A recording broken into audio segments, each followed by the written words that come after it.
விவசாயிகள் சங்கத்தின் வழக்கறிஞராக சிவராஜ் நமது இணைப்பில் வந்திருக்கிறார். அவரிடம் கேட்கலாம். வணக்கம் ஐயா, இந்த வழக்கின் தீர்ப்பு குறித்து உங்களுடைய கருத்துக்கள் என்ன? அதாவதுங்க, தமிழகத்திலிருந்து கேரளாவிலிருந்து கர்நாடகத்துக்காக இந்த பைப்லைன் கெயில் நிறுவனம் பதிக்க இருப்பதற்காக வருகிறது. இதுல கோவை, ஈரோடு, திருப்பூர், நாமக்கல், சேலம், தருமபுரி ஆகிய மாவட்டங்கள் வழியாக கொண்டு செல்கிற போது கிட்டத்தட்ட 318 கிலோமீட்டர் குழாய் பதிப்பு இதில் செய்கிறார்கள். இது அனைத்துமே விவசாய நிலங்கள். கோவையிலே 41 கிலோமீட்டர், திருப்பூரிலே 12 கிலோமீட்டர் என்று மொத்தம் 318 கிலோமீட்டர் இது வழியாக செல்கிற போது விவசாய நிலங்கள் பாதிக்கப்படுகிறது, அதில் மரங்கள் பாதிக்கப்படுகிறது, நில உரிமை எங்களுக்கு பாதிக்கப்படுகிறது என்று விவசாயிகள் அச்சப்படுகிறார்கள். இதில் குறிப்பாக அதில் ஒரு பீனல் கிளாஸ் ஒன்று இருக்கு. அதில் விவசாயிகள் அந்த ஒரு அடி காலத்தில் அதை பதிக்க அந்த குழாய்களுக்கு ஏதாவது ஒரு சேதம் ஏற்பட்டால், சேதம் விளைவித்தால் அந்த நிலத்தினுடைய உரிமையாளருக்கு 10 ஆண்டுகள் வரை இது சிறை தண்டனை விதிக்கலாம் என்கிற பீனல் கிளாஸ் எல்லாம் அதில் இருக்கு.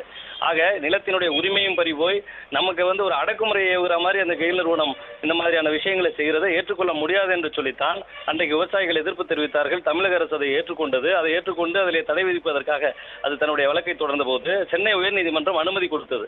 அதை எதிர்த்து மேல்முறையீடு செய்தாக மேல்முறையீட்டிலே இப்போது அவர்கள் தடை இல்லை என்று சொல்லியிருக்கிறார்கள். அதாவது கர்நாடக மாநிலத்தை பொறுத்தளவில் பார்த்தீர்கள் என்று சொன்னால் அங்கே இது மாதிரி விவசாய நிலங்களை அவர்கள் அந்த பயன்படுத்துவதற்காக அவர்கள் எடுக்கவில்லை.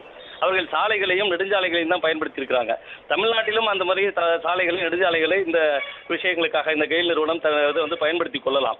ஆனால் விவசாய நிலங்களை வேண்டும் என்று எடுக்கிறது அவர்கள் செலவுகளை மிச்சப்படுத்துவதற்காக வேண்டி விவசாயிகள் நிலங்களை கை வைப்பது என்பது எங்களால் ஏற்றுக்கொள்ள முடியாது.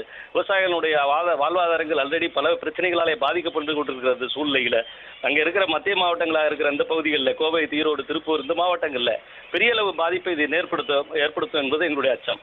எனவே தமிழக அரசு மேற்கொண்டு சட்ட பாதுகாப்புகளை, சட்ட நடவடிக்கைகளை இதிலிருந்து காப்பதற்கு என்ன வழிமுறைகள் இருக்கிறது என்று ஆராய்ந்து உரிய நடவடிக்கை எடுக்க வேண்டும் என்பதுதான் எங்களுடைய எதிர்பார்ப்பு. ஐயா, உங்களுடைய கருத்துக்களுக்கு நன்றி ஐயா.